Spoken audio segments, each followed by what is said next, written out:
Bienvenidos. En esta ocasión vamos a hablar acerca de uno de los temas más frecuentes llamado vértigo postural paroxístico benigno. Como tal, Barani en 1921 describe por primera vez el vértigo posicional o postural paroxístico benigno. Lo describió como un vértigo episódico de inicio agudo y duración limitada, inducido por el cambio de posición de la cabeza en relación a la gravedad.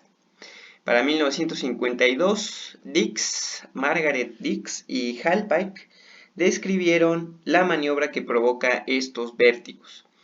Schunech en 1962 propone que el origen del vértigo postural paroxístico benigno es otolítico y finalmente Hall y McClure proponen la teoría de la canalitiasis, que es la presencia de partículas otolíticas flotando libremente dentro del laberinto.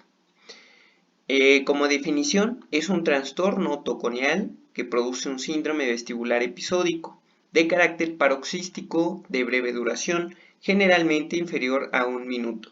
Se caracteriza por un nistagmo que se desencadena por la estimulación anormal que provocan las otoconias en el conducto semicircular implicado. Dentro de sus aspectos epidemiológicos, y de aquí la importancia del tema, es la enfermedad vestibular más común, con una incidencia en la población general a lo largo de la vida de hasta el 10%. Puede tener un índice de recurrencia hasta el 50%, es más frecuente durante la quinta y la séptima década de la vida, una edad promedio son los 49.4 años de vida y tiene una predilección o una prevalencia por el sexo femenino con una relación de 2:1 con respecto al sexo masculino. Dentro de los factores de riesgo, uno de los más importantes es el sexo femenino, diabetes, hipertensión descontroladas, al igual que la dislipidemia, sobrepeso e infecciones posvirales como la neuronitis vestibular.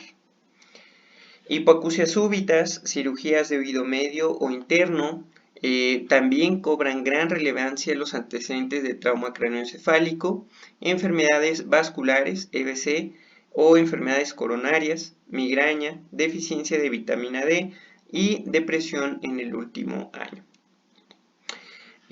Tenemos dos teorías acerca de la fisiopatología. La primera de ellas es la cupulolitiasis, que es cuando las otoconias se encuentran adheridas a la cúpula y en contacto con la cresta semicircular. La conductolitiasis, por su parte, o canalolitiasis también llamada, es cuando las otoconias se encuentran libres en el conducto semicircular. Con respecto a su fisiopatología, el nistagmus en la conductolitiasis de forma general tiene una latencia de 1 a 4 segundos en presentarse. No debería superar los 10 segundos y es de curso paroxístico, es decir que tiene una fase en crescendo y después en decreciendo. Y es de forma autolimitada. Su duración va a ser breve, máximo 1 minuto, y su inversión va a tener inversión al retornar a la posición de partida, que es muy frecuente que lo veamos. Por su parte, el nistagmo en la cupulolitiasis tiene una latencia prácticamente inapreciable, de curso persistente, con una duración mientras se mantiene la posición en la cual se está explorando, es decir, más de 1 minuto. Tendrá siempre la misma dirección y sentido, independientemente de que retornemos a ella desde la posición de provocación. De forma general tenemos una descripción. En primer lugar se va a indicar el oído afectado, se indica el conducto semicircular afectado y el mecanismo por el cual se produce, conductolitiasis o cupulolitiasis. Respecto a la descripción del nistagmus, debemos de señalar la dirección, si es horizontal a la derecha o a la izquierda, si es vertical, superior o inferior, o si tiene un componente rotatorio, y esto lo describimos como horario o antihorario. Es importante el uso de videonistagmografía y el uso de lentes de Fresnel, ya que nos ayuda a identificar de forma más precisa las características del nistagmo. Dentro de la clínica, este vértigo postural paroxístico benigno provoca una percepción de giro de objetos. Estos síntomas son breves, inferiores a 1 minuto y autolimitados. Pueden acompañarse de náuseas y vómitos y no se acompaña de alteraciones auditivas en la mayor parte de los casos, como lo son acúfenos, hipoacusia o cefalea. Vamos a comenzar con el vértigo postural paroxístico benigno del canal semicircular posterior de tipo conductolitiasis. Dentro de los criterios de Varani tenemos que, como tal, van a ser ataques recurrentes de vértigo posicional o mareo posicional provocados al acostarse o voltearse en decúbito supino.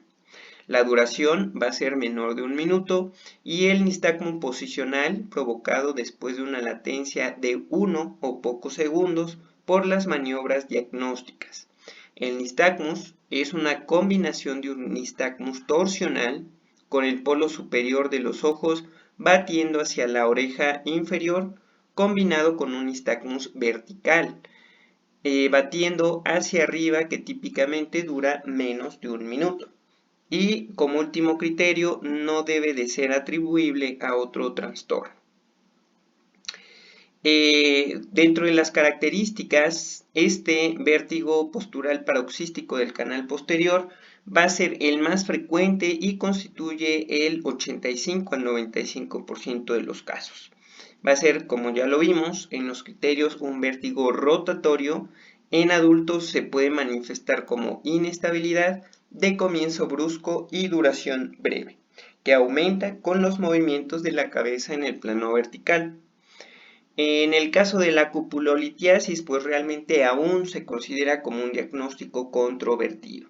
Al realizar la maniobra de Dix-Hallpike, se observa un nistagmus sin latencia con clínica acompañante que dura más de 1 minuto.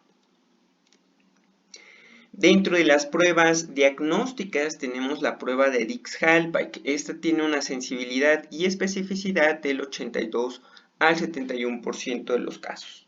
Aquí se gira la cabeza 45 grados hacia el lado explorado y se lleva el paciente al decúbito, colocando la cabeza unos 15 a 20 grados por debajo de la horizontal.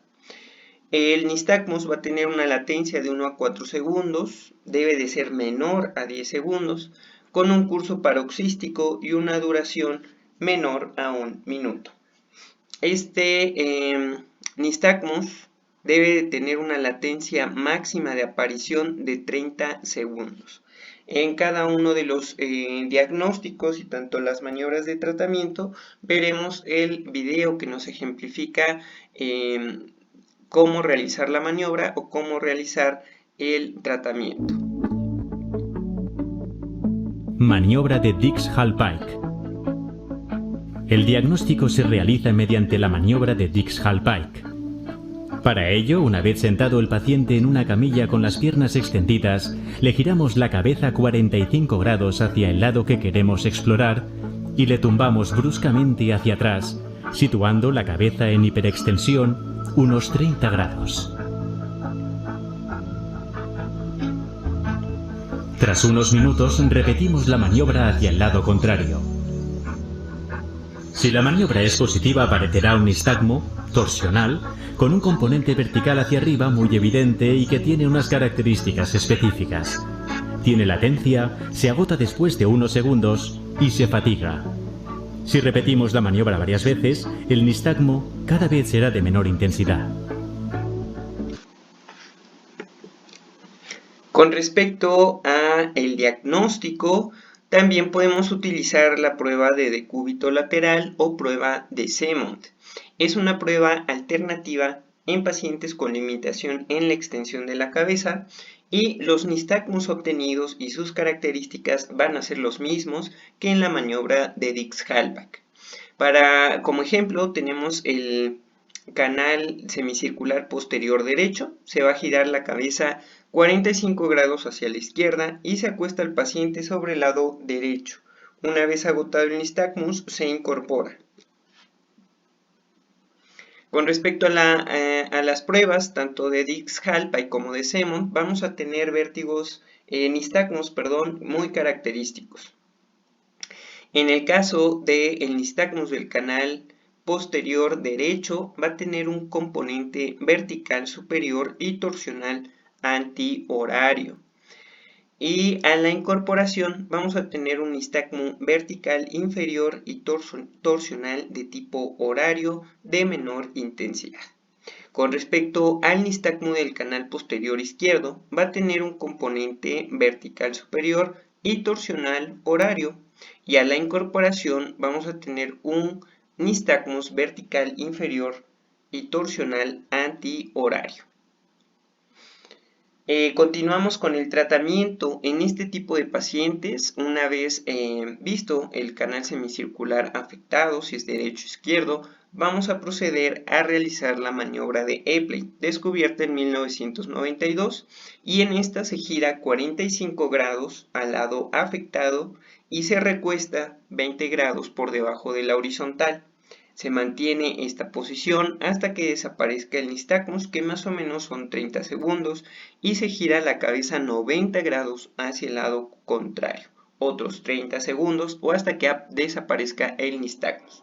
Se gira la cabeza y el tronco en bloque, otros 90 grados del mismo lado, 30 segundos, y finalmente se incorpora al paciente. Tratamiento. Se realiza mediante las maniobras de Epley y Semont. Maniobra de Epley. En la primera parte de la maniobra se sitúa al paciente en la posición de Dix-Hallpike que desencadena el vértigo. Los otolitos se desplazan a lo largo del canal, lo que da lugar a una corriente ampulífuga que provoca tras unos segundos un nistagmo torsional con componente vertical superior que poco a poco se agota. El paciente permanece en esta posición durante 1 o 2 minutos, tras los cuales se realiza la maniobra de reposición. Gira la cabeza 90 grados hacia el lado contrario de forma que el conducto semicircular posterior que estaba vertical se horizontaliza. Se mantiene 1 o 2 minutos en esta posición. Entonces continuamos girando la cabeza en la misma dirección otros 90 grados, para lo cual el sujeto debe situarse en decúbito lateral. El conducto semicircular horizontal vuelve a situarse vertical y los otolitos se desplazan hacia la cruz común. Si la maniobra es correcta, aparecerá un nistagmo en la misma dirección que el anterior. Cuando desaparece, tras unos minutos, el paciente es sentado lentamente. Los otolitos situados ya en el extremo del conducto, cerca de la cruz común, caen en el utrículo. La maniobra de Epley tiene éxito en más del 90% de los casos de vértigo posicional del conducto semicircular posterior, patología que supone el 25% de los pacientes que acuden a nuestra consulta por vértigo. Continuamos con otro tratamiento que es la maniobra liberadora de Semont, descubierta en 1988. En los casos en donde se contraindica la Dix-Hallpike o en casos en los que se sospeche una supuesta cupulolitiasis. Aquí tenemos un ejemplo para el canal semicircular posterior derecho. Se gira la cabeza 45 grados hacia la izquierda, es decir, hacia el lado sano. Acostamos rápido al paciente sobre el lado derecho unos 4 minutos y giramos al paciente 180 grados, de modo que quede acostado sobre el lado izquierdo con la cara hacia la camilla durante 4 minutos. Posteriormente se incorpora al paciente. Maniobra de Semont. En la maniobra de Semont, lo primero, al igual que en la de Epley, es situar al paciente en la posición de Dix-Hallpike que provoca el vértigo. Esta posición se mantiene unos minutos, tras los cuales se realiza la maniobra liberadora. Hacemos que el paciente se desplace rápidamente hacia el otro lado de la camilla, manteniendo el giro de la cabeza.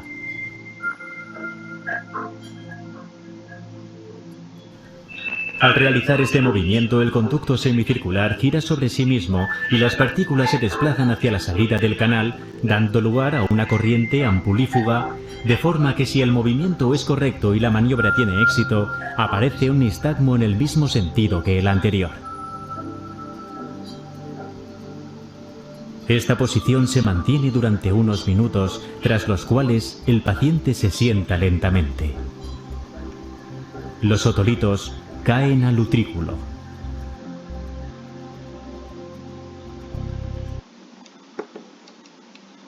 ¿Qué consideraciones se debe tener en estos pacientes? Pues realmente las recomendaciones como evitar el decúbito hacia el lado tratado, dormir en posición semisentada y portar un collarín cervical no han demostrado hasta el momento un aumento de la eficacia de las maniobras. Esto es lo que nos dicen los artículos más recientes.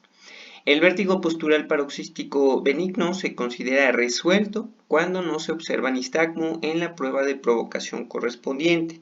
Se recomienda emplear una maniobra por sesión y la revisión de resultados a la semana.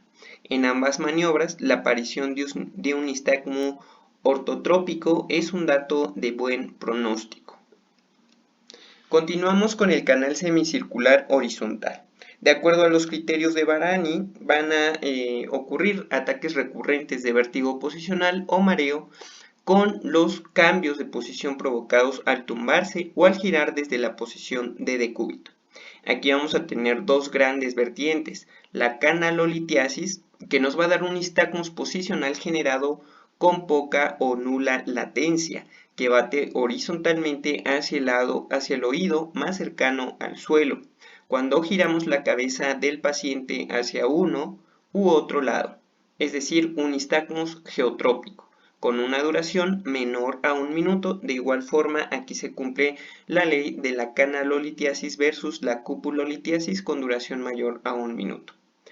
Con respecto a la cupulolitiasis, va a ser un nistagmus posicional generado con poca o nula latencia, que bate horizontalmente hacia el lado más alejado del suelo cuando giramos la cabeza del paciente hacia uno u otro lado, es decir, un nistagmus apogeotrópico, con una duración mayor a 1 minuto, y el último criterio es que no sea atribuible a otros trastornos vestibulares o del sistema nervioso central. Aquí tenemos la clasificación. Es importante señalar que el vértigo postural paroxístico benigno del canal semicircular horizontal se encuentra del 5 al 30% de los casos. Es el segundo en frecuencia.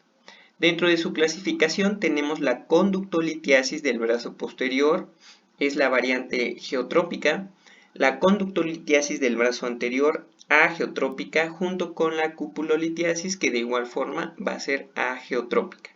Aproximadamente un 25% se podrían etiquetar como apogeotrópicos y un 75% como geotrópicos. Con respecto al diagnóstico, tenemos la prueba de Paganin y McClure, o también llamada rotación cefálica o supine roll test. Aquí se realiza con el paciente en decúbito supino con la cabeza flexionada a unos 30 grados para horizontalizar el canal como tal. Desde la posición de partida en supino se gira la cabeza a unos 90 grados hacia cada lado y se debe pasar por la posición de supino entre una y otra lateralización. Aunque existen varias posibilidades: canalitiasis del brazo posterior, canalitiasis del brazo anterior y cupulolitiasis, cada una con su tratamiento específico. Sin duda, la variante más frecuente es la provocada por la canalitiasis en el brazo posterior del conducto semicircular horizontal. Maniobra de McClure. Situando al paciente en decúbito supino, este sufre vértigo al girar la cabeza 90 grados a uno y otro lado.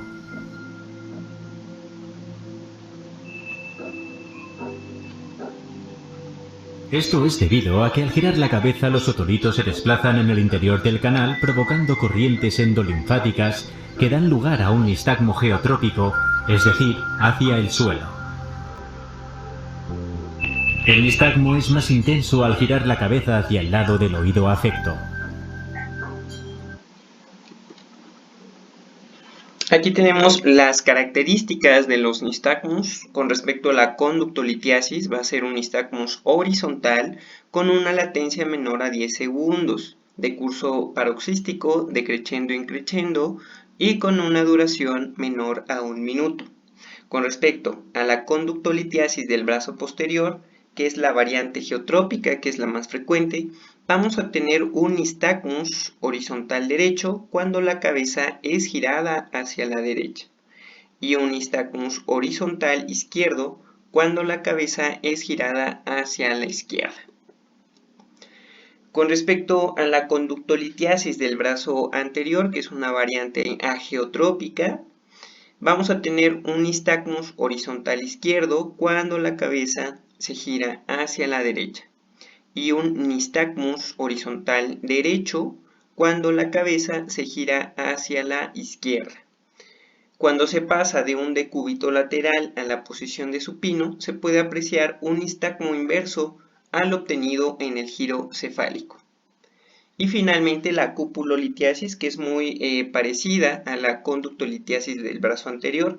Vamos a tener un nistagmus horizontal sin latencia, que es lo que lo diferencia de una conductolitiasis, y va a ser persistente mientras dure la posición. El nistagmus va a ser horizontal izquierdo cuando la cabeza se gire a la derecha y un nistagmus horizontal derecho cuando la cabeza se gire hacia la izquierda.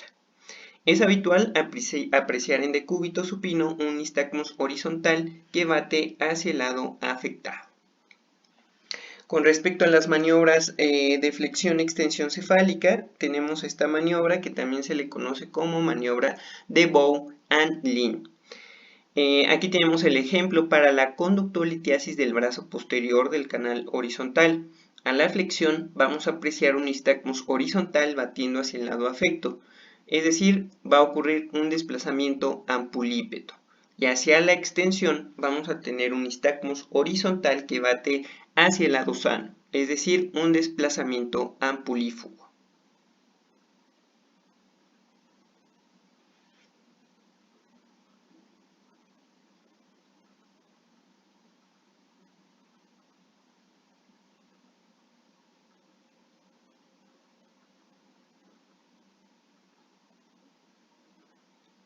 Aquí lo tenemos, y hacia la extensión vamos a tener un nistagmus horizontal que va a batir hacia el lado sano por un desplazamiento ampulífugo.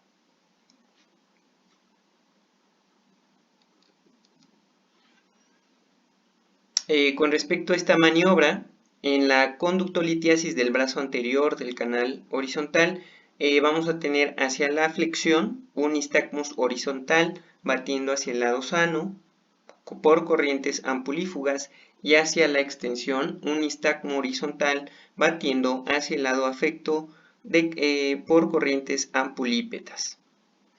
Tanto en la conductolitiasis del brazo anterior como en la cupulolitiasis vamos a tener en la maniobra las mismas características.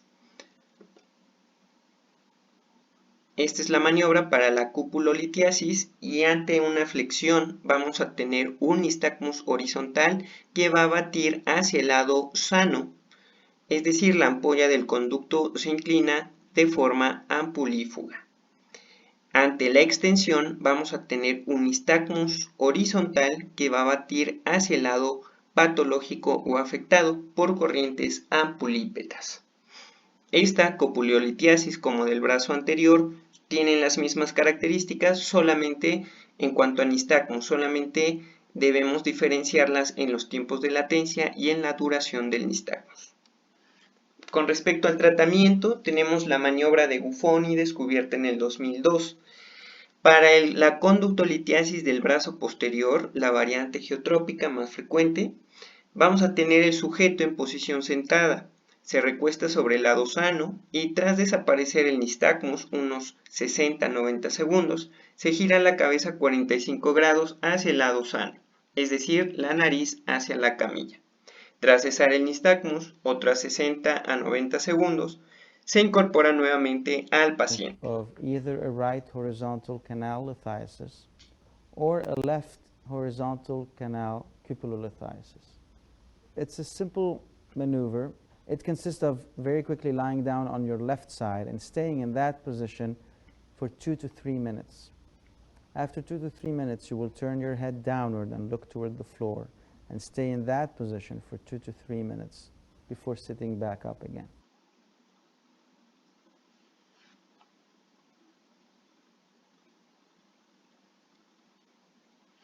Continuamos con el tratamiento, igual la maniobra de Guffoni o maniobra de Appiani, descubierta en el 2005, y esta es una maniobra para la conductolitiasis del brazo anterior, variante agiotrópica, junto con la cupulolitiasis, que también es una variante agiotrópica.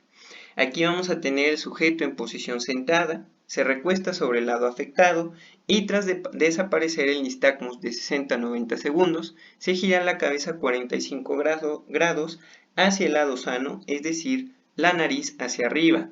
Tras desaparecer el nistagmus, 90 a 60 segundos, se incorpora nuevamente al paciente. Or a left horizontal canal cupulolithiasis. It's a simple maneuver. It consists of very quickly lying down on your left side and staying in that position for 2 to 3 minutes. In case you were diagnosed with a cupulolithiasis, you will have to turn your head upward and look to where the ceiling meets the wall and stay in that position for 2 to 3 minutes before sitting back up again.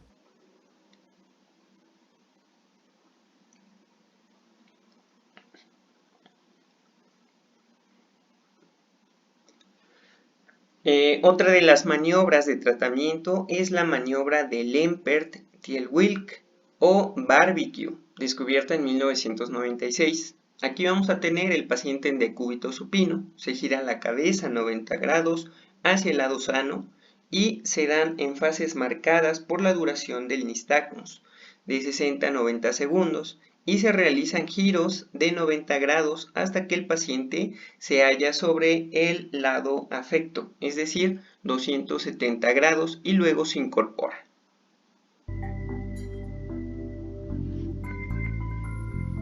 Maniobra de Lempert. Para su tratamiento, la maniobra más utilizada es la maniobra de Lempert, también denominada maniobra barbacoa. Su objetivo es devolver los otolitos situados en el conducto semicircular horizontal al utrículo. Para ello, estando el paciente en decúbito supino, se le hace girar 270 grados hacia el lado sano en pasos de 90 grados.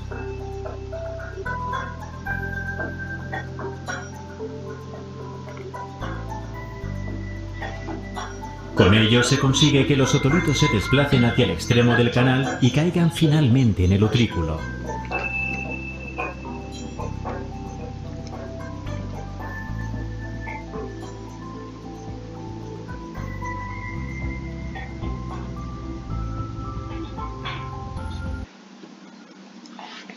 Y aquí, dependiendo de la variante que encontremos, si es una canalolitiasis del brazo posterior, se va a iniciar girando la cabeza hacia el lado sano, como lo vemos en la imagen. Si es de tipo cupulolitiasis o del canal, una canalolitiasis o conductolitiasis del brazo anterior, se va a girar primero hacia el lado enfermo y se continúa nuevamente como conforme al brazo posterior. Con respecto al canal semicircular anterior, en cuanto a BPPV, tenemos los siguientes criterios: ataques recurrentes de vértigo posicional o mareo posicional provocados por acostarse o voltearse en decúbito supino, duración de los ataques menor a 1 minuto y un nistagmus posicional provocado inmediatamente o después de una latencia de 1 o pocos segundos por la maniobra diagnóstica en uno o ambos lados o en la posición supina recta con la cabeza colgando, batiendo predominantemente verticalmente hacia abajo y con una duración menor a 1 minuto. Y el último criterio, que no sea atribuible a otros trastornos. Esta es la forma menos frecuente, representa el 3% de los casos, y aquí el nistagmus va a tener características de que va a ser paroxístico, decreciendo en crescendo, con una latencia menor a 10 segundos, una duración menor a 1 minuto, y vamos a tener un componente torsional inferior. En el caso del canal semicircular anterior del oído izquierdo va a ser horario y del oído derecho va a ser antihorario. El componente torsional sería el indicador del lado afecto. Al incorporar al paciente puede verse el nistagmo inverso después de realizar la maniobra. Con respecto a los diagnósticos, se puede utilizar la prueba de Dix-Hallpike contralateral o head-hanging o hiperextensión, que es una de las maniobras más utilizadas. Aquí utilizamos la cabeza colgando en decúbito supino y se observa el nistagmus posicional con batidas hacia abajo, llamadas también downbeat, y con un pequeño componente torsional. Al incorporarse, se observa nistagmus inverso, superior y antihorario si es izquierdo y horario si es derecho. Maniobra de Dix-Hallpike contralateral. Maniobra de hiperextensión forzada. El diagnóstico se puede realizar mediante la maniobra de Dix-Hallpike contralateral o más sencillamente con la maniobra de hiperextensión cefálica máxima. Estando el paciente sentado en la camilla con las piernas extendidas, se le tumba hacia atrás, con la cabeza fuera de la camilla, hasta conseguir realizar una hiperextensión cefálica máxima. Si existe un vértigo posicional paroxístico benigno del conducto anterior o superior, este movimiento hace que los otolitos se desplacen a través del conducto semicircular anterior y dé lugar a un nistagmo vertical con fase rápida claramente inferior.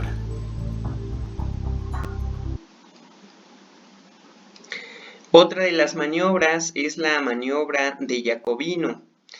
Esta tiene la ventaja de no requerir la identificación del lado afecto. Aquí el paciente se encuentra sentado en la camilla de exploración, se lleva con rapidez la posición de decúbito supino con la cabeza colgando y se esperan unos 30 a 60 segundos. Flexionamos la cabeza hacia la barbilla que toque el pecho unos 30 a 60 segundos y se incorpora nuevamente al paciente. Esta es la maniobra de tratamiento, maniobra de Jacobino. Maniobra de Jacobino.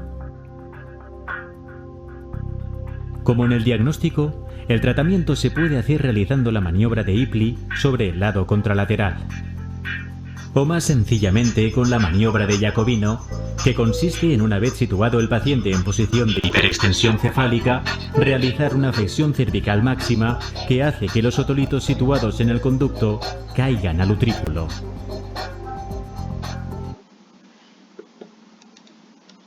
Las contraindicaciones para las maniobras van a ser cirugías cervicales recientes, traumatismos recientes, inestabilidad atlantoaxoidea, radiculopatía, síncope del seno carotidio, síndrome de Arnold-Chiari y síndrome de disección vascular.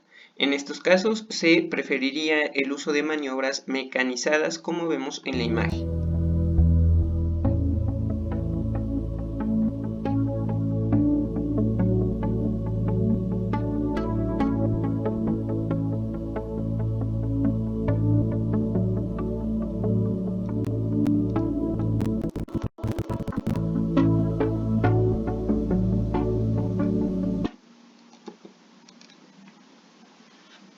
Tenemos una entidad llamada vértigo posicional paroxístico benigno refractario al tratamiento. Como lo sabemos, la eficacia de las maniobras, sobre todo para el canal semicircular posterior, van del 90 al 95% realizando de 1 a 3 maniobras y para el canal semicircular horizontal hasta el 85%. Sin embargo, el porcentaje restante nos quedaría en un vértigo posicional paroxístico persistente, que conforma del 3.5 al 12% de los casos.